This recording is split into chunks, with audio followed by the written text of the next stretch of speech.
9 நவக்கிரகங்களிலே செவ்வாய் பகவான் அவர்கள் நமக்கு பல நன்மைகளை செய்கிறார்கள்.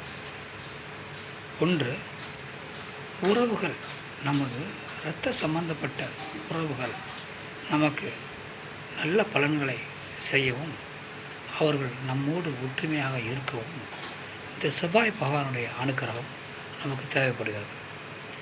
அதோடு வீடு, மண், மனைகள் இவைகள் ஒரு மனிதனுக்கு கிடைக்க வேண்டுமென்றால் செவ்வாய் பகவானுடைய அனுக்கிரகம் நமக்கு தேவைப்படுகிறது. அதோடு எந்த ஒரு நல்ல முடிவையும் நாம் துணிச்சலோடு எடுக்க வேண்டுமென்றால் அந்த துணிச்சலை கொடுக்கக்கூடியவர் செவ்வாய் பகவான் தான். அதோடு செவ்வாய் பகவான் நமக்கு பலமாக இருந்தால் யாராக இருந்தாலும் நமக்கு பில்லி, சூனியம், ஏவல் போன்றவற்றை வைத்தால் அது அவர்களுக்கே திரும்பிவிடும்.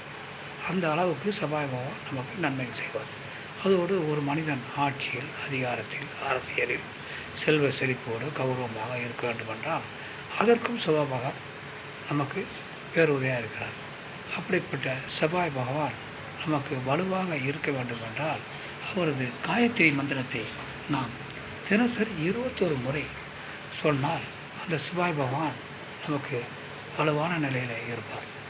அதோடு நாம் 21 முறை தினசரி சொல்ல இயலாவிட்டாலும் அந்த செவ்வாய் பகவானுக்கு உகந்த நாளான செவ்வாய்க்கிழமையாவது ஒரு நாள் 21 முறை அவரது காயத்ரி மந்திரத்தை சொல்லி நம் வாழ்க்கையில் அனைத்து வளங்களும் பெற ஒரு வழிவகை செய்து கொள்ள வேண்டும். அப்படிப்பட்ட செவ்வாய் பகவானின் காயத்ரி மந்திரத்தை இப்பொழுது நான் உங்களுக்கு சொல்கிறேன்.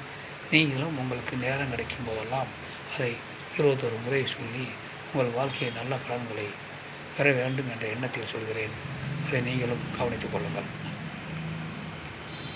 செவ்வாய் பகவானுடைய காயத்ரி மந்திரம்: ஓம் வீரத் வஜாய வித்மஹே விக்ன ஹஸ்தாய தீமஹி தன்னோ பௌம பிரஜோதயாத். இதுதான் செவ்வாய் பகவான மந்திரம். இதை நீங்கள் ஒரு 21 முறை வாழ்க்கையிலே தினசரி சொல்லி வந்தீர்கள் நல்ல பல பலன்கள் நமக்கு கிடைக்கும். அதனால் நீங்கள் அதை தொடர்ந்து சொல்ல முயற்சி செய்யுங்கள். இதுவரை உங்களோடு நான் இந்த கருத்துக்களை பகிர்ந்தமைக்கு மிக்க மகிழ்ச்சி அடைகிறேன். நன்றி, வணக்கம்.